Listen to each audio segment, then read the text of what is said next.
So Josh, hey man. that's how I start all my interviews, right? Yeah. So I'm sure that you have a big following on Instagram. People know who you are. They know Josh Meader, and when they see your video, they pretty much stop everything because they want to hear what you're going to do that's going to make their jaw drop onto their phone. Yeah. It's just pretty much that simple. But before we get to the how are you doing it stuff, like, first of all, where are you from? I'm originally from Amsterdam, actually, man. I grew up in Holland and spent 11 years there, and then moved to Australia when I was around 11 or so. So born in Amsterdam. Oh, lovely. Yeah. No. Aside from asking, like, what football teams you were on when you were growing up and all that stuff, nobody wants to hear that stuff. But I have seen videos of you playing really well as a young lad. Yeah. Like at 17, you were already quite accomplished. Thank you. And how did you get to that point when you were 17? Like, what was the journey? Yeah, quite a long journey, I guess. But it all comes down to I guess my father. He taught me from a young age. So I started playing at 7, and he really took a really hands-on approach with it, and was giving me lessons every single day. So kind of wake up with me before school, give me an hour and a half lesson, kind of split it up into technique in the morning, and then later on in the afternoon we'd learn songs or new kind of tunes, and new licks and all that kind of stuff. So huge impact from the ages of 7 to 12 probably, or no, 13, 14. And then after that, I didn't so much have lessons with him. I kind of went off, and it was really through transcription that I was learning everything I did. Didn't have a teacher from that age to the age you were saying, 17. But what I did still do was, with my dad, we have a guitar duo, which is probably some of the songs you'll be hearing in the background. But it's a guitar duo, and we used to play every weekend down at our markets in the city, here in Sydney, right next to the Harbour Bridge, right next to the Opera House. It's called the Rocks Markets. It's quite a popular little kind of section of stalls and stuff in Sydney. So we would play 2 days, so Saturday, Sunday, every single week there, until COVID has hit, actually. Wow. So that'd be 10 years now doing that. And I would just play the melodies and solo just all day, essentially. So that has, and my dad would just accompany me. So your dad was your dad a professional musician? Yeah. Okay. Yeah, definitely. He was a. It's all getting very clear now, Josh. Yeah, man. Very clear. Yeah, he was a double bass player and that's why we were originally in Europe, because he was in a very successful band, gypsy jazz band, as a double bass player, and he started on guitar at I don't know, similar age to me actually, and he was kind of in rock bands all throughout his teenage years, and then picked up the double bass a little bit later on, went to the Conservatory, same as me, and then went to Europe and just tried to make it over there, I guess. Went to London first, then Amsterdam, and settled in Amsterdam, and that's where I came along. So yeah. So you started with a regiment when you started, from a guy who knew. Yeah. It makes a difference now, doesn't it? The biggest difference. Yeah, nowhere near. Yeah, because a lot of us stumble along until we actually find the teacher in our lives that say, "Hey, that away." Yeah.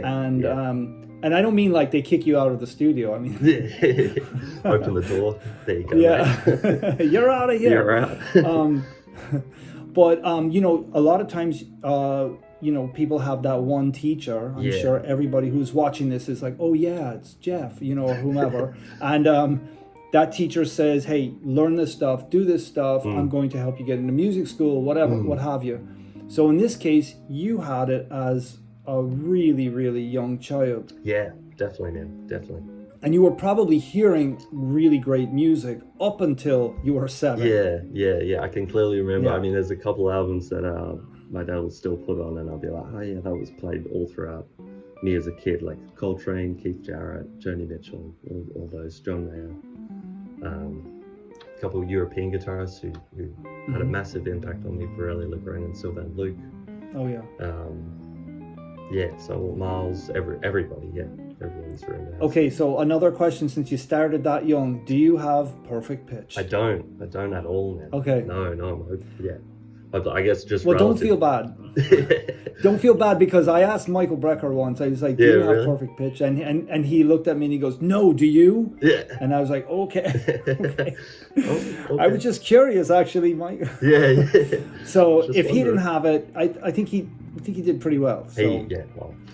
yeah, he didn't do too shabbily in his career. Yeah. That's for sure. So Incredible. well, since you mentioned the technique thing, let's just get right into it. Were you really focusing on technique as a young kid?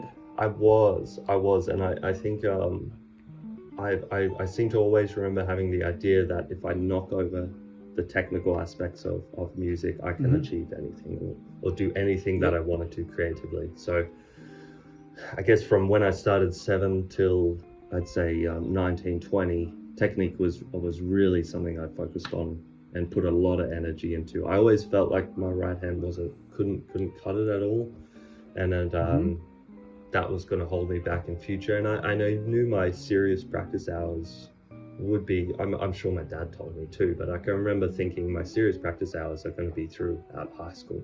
So it's kind of, that's when I need to capitalize on that, focus all my energy on the thing that really makes the difference and can influence everything you do creatively after that, which is the technique. So just getting that sorted. Obviously I was learning songs all the time and licks and transcribing everything I kind of heard and loved, and then applying that stuff directly into what I like, my music, and performing with my dad, performing with bands, high school, all that. But the technical aspect was very important for me to get sorted at a younger age.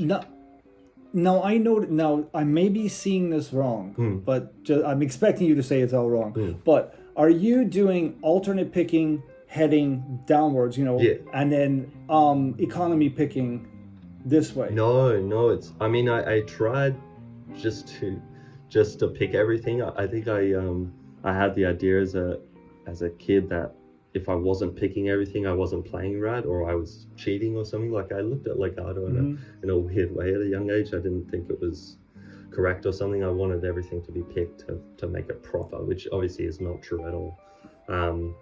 So I did focus a lot of energy on the alternate picking and the economy picking thing, and for a while I did pick like that. But eventually, Guthrie Govan was one of my biggest influences as well. So after seeing him be able to pick everything at incredible speeds, I was like, oh yeah, I want to be able to do that. But then Legato, sorry, man. No, go on. Yeah. No. So like, where are the time lag? The time lag is like. Yeah. No, what I was gonna say is that I noticed that when you were 17, you were doing economy picking. Yeah. But what I'm seeing now, and at least what it looks like you're doing alternate picking heading down this way, and then when you're going up this way, it looks like you're playing economy picking when you're going towards the lower strings. Yeah, right. But you're not doing economy picking; it's all alternate. No. So it's not alternate either. It's there's not actually a name for it, but it's essentially throwing in hammer-ons and pull-offs in strategic ways to make the picking work better, flow better. Essentially what it comes down to is the last note of every string, unless there's 1 note per string, obviously that's just a sweep. And 2 notes per string, I still pick the 2. But if it's 3 or 4 notes per string, 5 notes per string, 6, whatever it is, the last note on that string before I move to a new string is a hammer-on or pull-off, which essentially means my pick doesn't have to travel to the new string cold, I guess, like straight onto it. It has 1 note spare rhythmically and for my right hand to set on the new string and be ready to play it. As soon as my hammer-on finishes, I move to that next string. So it's either you're doing a pull-off and you're ready, you're able to go to the next string with the pick without already. having to. Yes. or if it's going up, then it's ascending in pitch, then it's a hammer-on going to the... Exactly, then, yeah.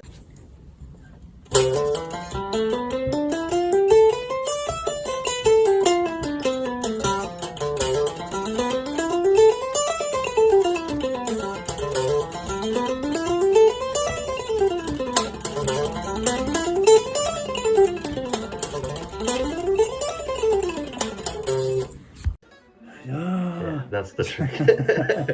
That's the little trick there. But you've systemized it.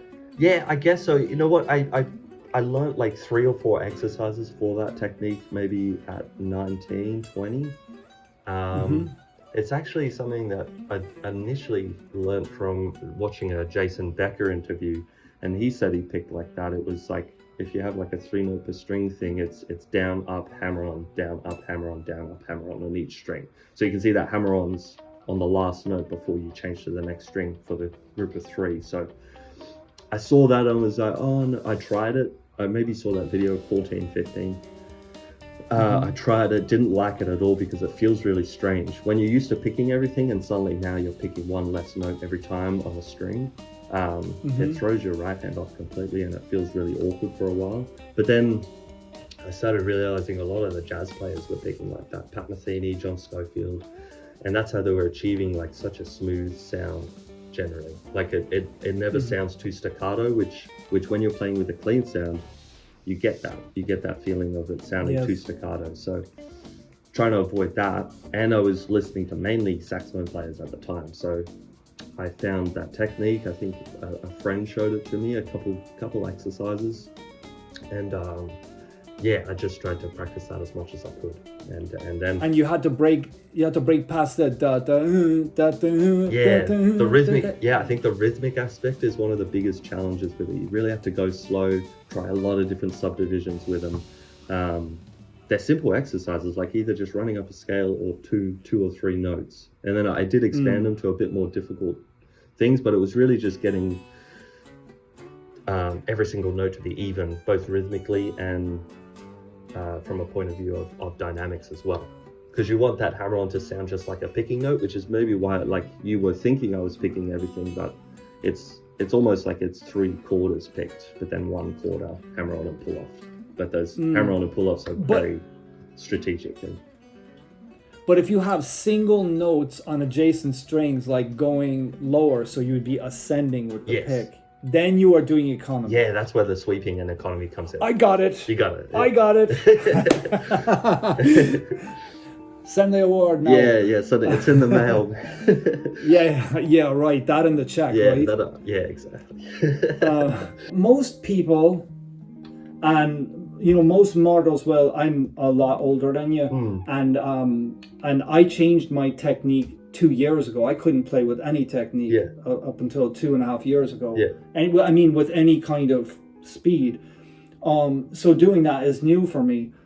Do you struggle when you make your when you make your Instagram videos? Do you do the same thing us mortals do? Like you do it and you're like, oh yeah. And then you go again and you're like, damn it. Oh yeah. Yeah, I do. I kind of set myself like a couple hours to really focus in on a take or something, because I need to essentially warm up everything, and sometimes I'm doing techniques that I'm not completely familiar with, so I need to really practice them separately, or I'm like trying to be, because I generally write those solo compositions, so maybe I'm a bit ambitious with what I want to try and do. So even if it takes me, sometimes I'll record a day, have a couple hours to do it. I'll get a bunch of takes, look back and not be happy, and sometimes I go in and do it again the next day. It's whatever happens. Sometimes I get something in half an hour, and then I'm like, oh sweet, that was fine. So Josh, I'm sensing that you have retained your wait, let's see. Let me try that again, because I'm going to cut this. Okay. So Josh, I am sensing that you have retained some of your Dutch, not rigidity, but your disciplined. Yeah. You told me you were going to call at a certain time, and you called at that time. You, which is very un-Australian of you. You're talking about setting aside. Yeah, the Dutch thing is coming through big time, right? So And that has helped, obviously. So your practice time is regimented. And that was the word I was looking for. Yeah. Regimented. Yeah. So your practice time is regimented. You're very calculating is what I'm picking up. Would that be accurate? Yeah, for sure. I guess so. I try to be, for sure, especially when it comes to music and I guess life in general. The more organized you are, the more things you kind of get done. It's the kind of thing where you organize things, you become more free or something, because everything's mapped out. You don't have to keep everything stored in your mind. So your room is not messy? It is not messy. Well, there's a towel on the bed, but that's it. Oh my God, you are not looking at this place at all. No way. I'm not going to let you look at this.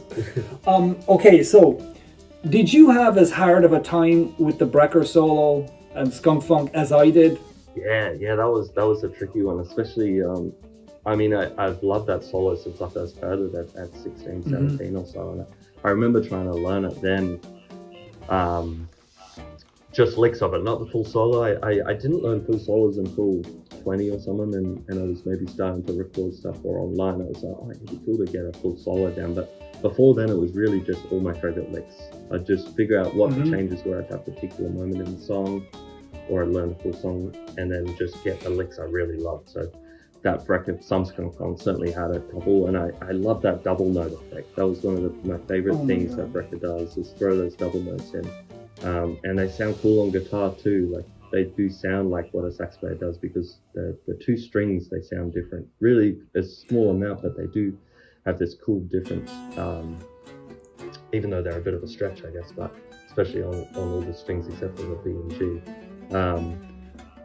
So that was cool to get. I think there's, you know what, I was saying, as Guthrie fan Beats, and I used to record like a version of Waves every single day from about 15 to 17 or something, because it was my favorite song. And it was almost like a test song for me. Like, I could test how well my technique was feeling, either at the beginning or at the end of a practice session, based on playing Waves, soloing over it. And I'd record myself just using photo booth or whatever, and just listen back to it every night and assess it. And I remember for a period I was throwing in all these Brecker licks into Waves. I mean, it'd be incredible to see that footage now, because it's quite a weird juxtaposition. But I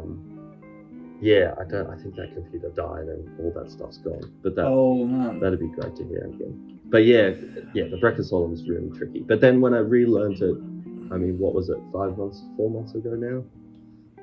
Everything slotted into place for me really well, like, because of the technical things I've done and that, let's call it like semi-legato technique.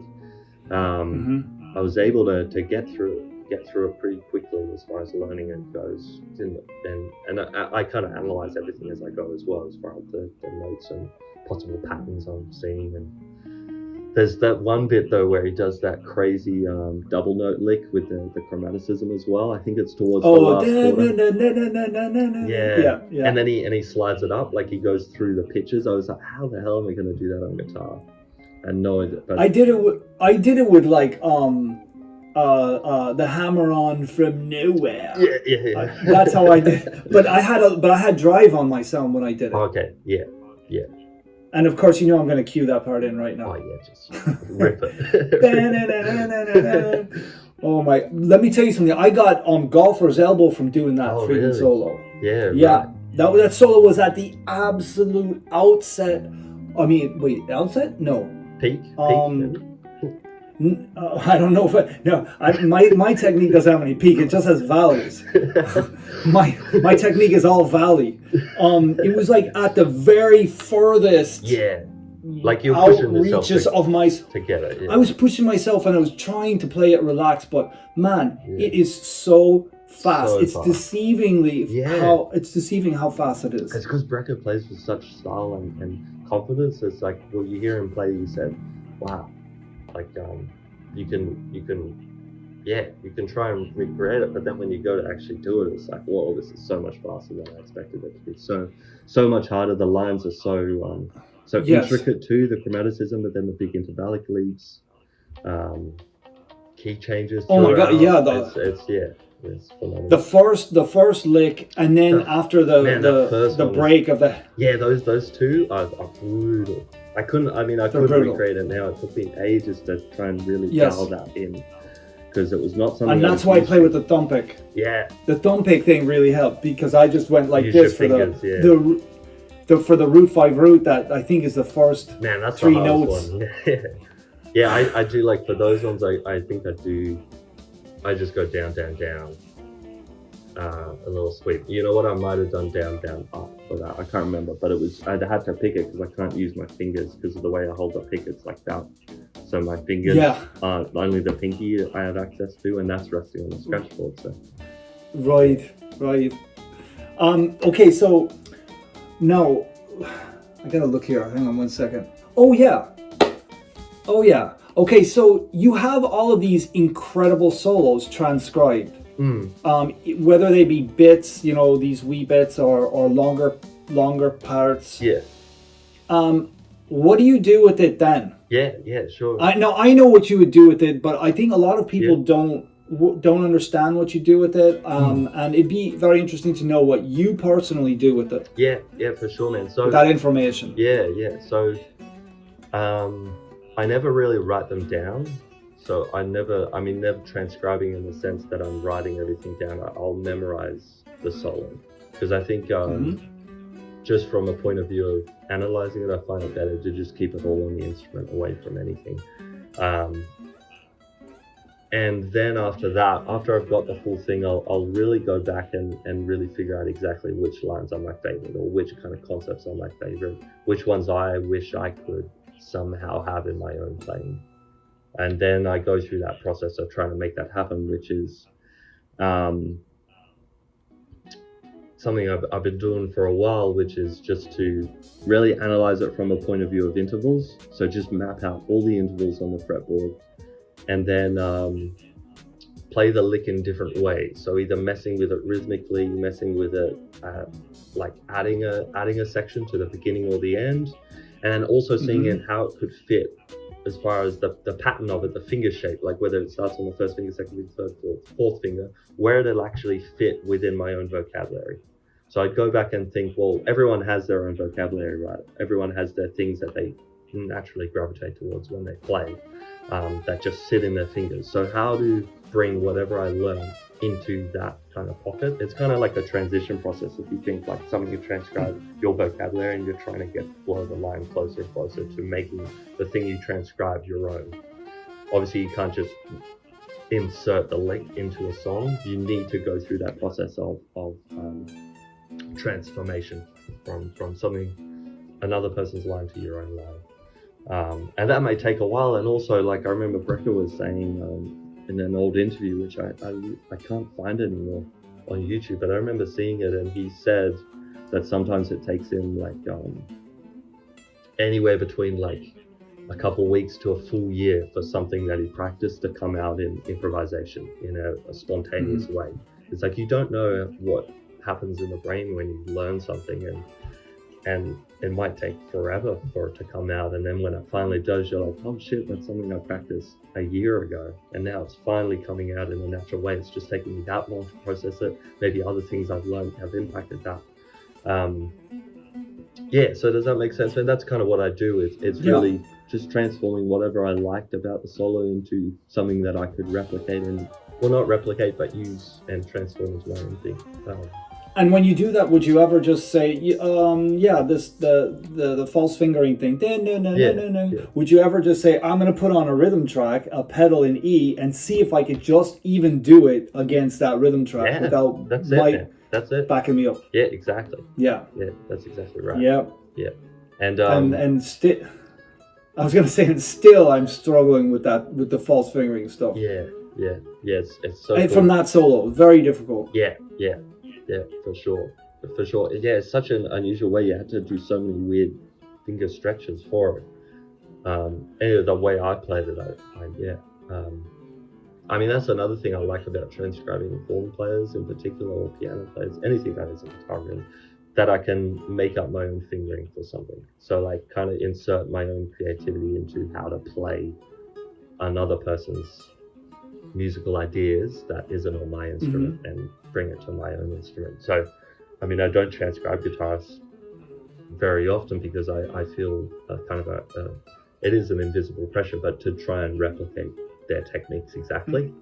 I mean, maybe that comes from learning stuff as a kid, like Steve Vai solos or Joe Satriani solos, or even Guthrie and Eddie, of course, and trying to learn their solos and copy their techniques precisely. And then through learning sax players, I've realized it's better if you everyone's technique is so vastly different that it's better for me to go down the avenue of figuring out exactly what my technique is as opposed to that. And let's talk about your harmonic concept using harmony. I'm not talking about like what you're playing over changes or what have you, but your chordal concept. Where does that come from? I'd say just learning songs often, so jazz standards and playing them for a lot of years. And obviously some of my favorite players. I mean, those two I mentioned before, Borelli, Legato, and Luke, just transcribing their stuff a lot. Keith Jarrett, then some of the killer duos like Gila Axelman and Lage Lund and just experimenting around with intervals. I think chords, like if you really can see every single interval within a chord, it's easy to change a couple. It's like easy to shift them around. So if you have a voicing, say it's just a classic major 7-1-5, 7-3, it's easy to go, well, that 3 can go up to a sharp 11, and now I've got like a little sharp 11 chord, or that 3 can go down to a 9, and now I've got a major 9 chord. That 7 can go down to a 6, now I've got a major 6 chord. 5 can go up to a 6, keep the 7, now I've got a major 13 chord, or major 7, 13 chord. So it's easy for me to shift them around once I know every single interval on the chord, and then I can change the voicings at will and still know exactly what's in that chord. Does that make sense, man? I guess maybe it's a bit more pianistic to think like that. I'm not sure. Is that where you're getting some of your voicings from? Definitely. From piano? Yeah. Well, a piano is hard because you can't do as many notes or anywhere near as many notes. So it's hard to get the clusters. Often they can do like 3 notes within a scale next to each other. So say like a minor 7 chord, they might in the middle have like say a second. Yeah, well, it'd be like minor 2 second. seconds. So it'd be like a flat 7 and 1 and a 9. They maybe have the something on top, maybe a 5, and then something at the bottom. But that little cluster in the middle, it's like that's impossible for a guitar to get. Those 3 notes within a scale next to each other, you can't do that. You can do two notes within a scale next to each other max before you have to break it up with fifths, fourths, thirds. So. But then again, like getting those voicings from Keith, especially, like you learn to know which notes to omit as well. You maybe find out he's playing a 6-note chord. You're like, well, what's actually like on guitar? If I'm going to translate it to guitar, I need to figure out exactly which notes are the most important, which intervals are. So go through that process, which is fun too. Now, you mentioned that you went to Conservatory. Yeah. A quick word about that. Yeah, I thought it was... if it's even possible to do that. Yeah, no, it was awesome for me. I had some really fantastic, really killer teachers. And I mean, some of my harmonic concepts really came from the teachers I had in the last few years. A guy, incredible saxophone player called Mike Rivet. Definitely recommend checking his stuff out. And he studied with George Garzone in America and had that whole thing, like the triadic chromatic concept thing down. So he showed me all that, and I mean that just opened the doors completely for me harmonically, and then rhythmically as well. He helped me a lot. And then I had a piano player teacher, a guy called Steve Barry, in my last year, and once again he was the same thing, opened so many doors. As far as one of the biggest things was just reharmonization and how to use different chords, and also like looking at scales as far as you know how you can do the bebop thing with like adding a chromatic note within a 7-note scale to just fill it out, make it the 8-note scale, so the 1 3 5 7 is kind of on the on-beat. Well, he said like you can flip that and add it in a way where like the 2 4 6 are on the on beats, which is like, those are the color notes actually. The 1, 3, 5, 7 are just the normal one. So keeping those, and then whatever chromatic note, like you can keep them kind of on the strong beats or enhance them in a way. So that was cool to realize, and also making sure, like not making sure, but considering the fact that that chromatic note can actually become part of the scale. So you don't have to avoid it. You don't have to treat it like a void note or a passing note. You can actually say, Right. well, this note can belong to that scale. So then you can end up with just a major scale with a flat 9, and you can really focus in on that flat 9 and have a really cool sound.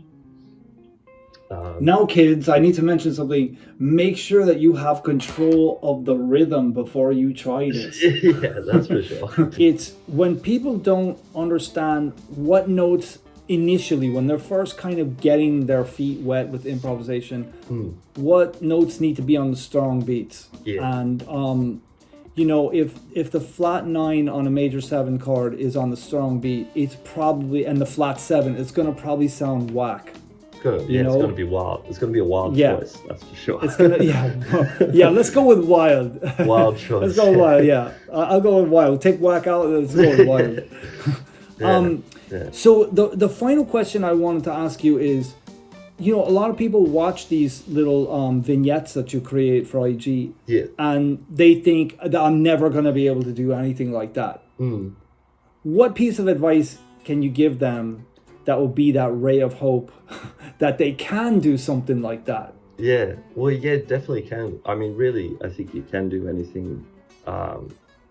Just depends how much time you're willing and can put into it. I think I've always liked the idea of instead of like whenever I've had that kind of feeling about a player myself and really wanted to know, well, how are they doing that? I really always have just gone directly to the source and learned as much material from that person. So transcribed as much. So just gone directly to what they're doing, and just transcribing the crap out of it. I think that's the best way to learn. I mean, the thing I'm doing with those pieces, which anyone can do, is they're really like small compositions. So I either just have my guitar and throw on voice memos or something and just record me kind of improvising around with a certain idea for a while. I mean, anyone could do that, and then you land on a melody that you like, and then you're like, well, how can I mess with this? Like, how can I maybe change keys with it? How can I bring this new little melody into a new key? What would the transitions look like between those? Like maybe you have melody in one key, melody in another key, and you're like, I'm going to bridge the gap between the two keys, and then you come up with something. Maybe you improvise a few different variations. So that's what I do with those little videos. That's the process for them. Then I guess a technique and the knowledge of harmony comes into play, and that's from me transcribing other people and just getting little fragments from everybody as much as I can. And okay, so I actually have 2 more questions. One is a real short one. How much would you say you're practicing a day? Oh, it's not anywhere near what it used to be, that's for sure. I mean, throughout high school and before then, and even the university, first few years of university, it was, I guess I'd probably say between like 5 and 8-ish. Anywhere there were 4 and 8, whatever, something like that, multiple hours, and they'd be really focused. Like I wouldn't have anything else going on. It would be really just, it'd be really just practice. Never have the TV. So you no Instagram on? No. I stayed off social media until I was like 19 or something. I didn't even have Facebook till I was 19, or Instagram until I was maybe 20, 21. So I stayed off that stuff for a while. Didn't so that it terribly interferes, doesn't it? It terribly interferes. Yeah, it's great. Even now, like, I mean, I struggle a bit with Instagram in particular. I just, it draws you in so much. It's a real habit. So now I'm not practicing that much. It's more like, I guess, just playing. Like I'll just play for a while, or like what I was saying with that piece, I'm getting pieces ready to record them, or I'm writing stuff, because eventually I will have an album out, and so I'm writing for that, like trying to decide exactly kind of what I want it to sound like.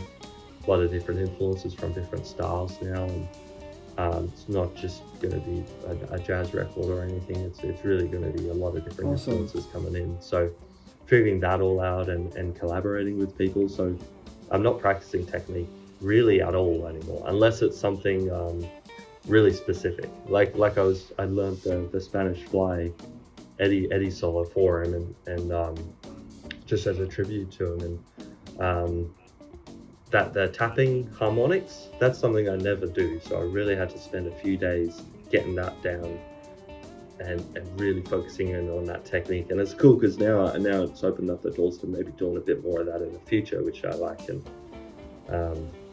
obviously it sounds really awesome, but I used to try it a lot and it just wouldn't happen because I realized the accuracy was just so bad on my part as far as hitting the fret right. And so it took me quite a few hours and quite a few days to get that. Wow. And the final question is, are you teaching lessons? If you are, how do people get in touch with you? And how can people buy your PDFs? And all of that stuff. So I mean, just go directly to my Instagram page. Really, I think it's JoshMeader22, and DM me for lessons. So I always check my DMs and keep that as just an open form of contact. So just if you want to listen, just reach out there directly, and I'll get back to you within a day or two, and we can organize it from there. And then as far as the tabs go, I've got a link on my Instagram, just takes you directly to the website.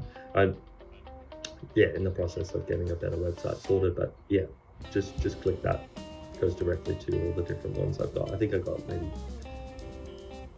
I don't know how many I've got, maybe 20 up now, and they're all basically from those HUs, Gypsy Jazz ones, a couple of those lick ones, melodic minor licks, pentatonic licks,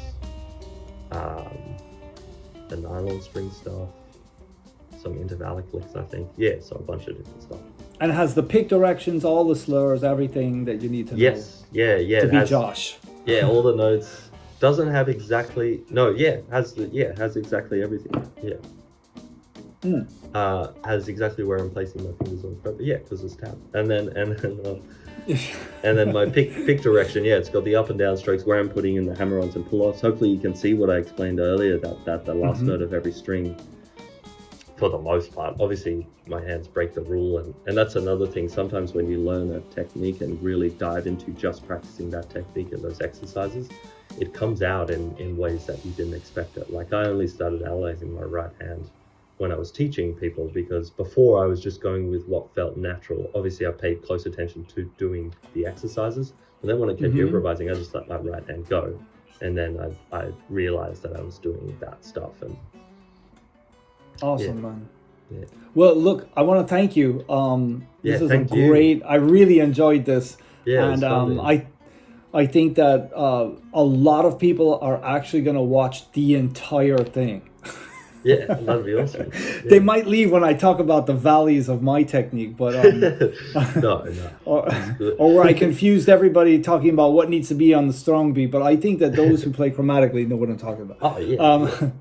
For sure. So, anyways, thanks a million, and thank you so much. Best of luck to you. May you get like a million students from this. Thanks so much, man. Cheers. Okay. Cheers. See ya.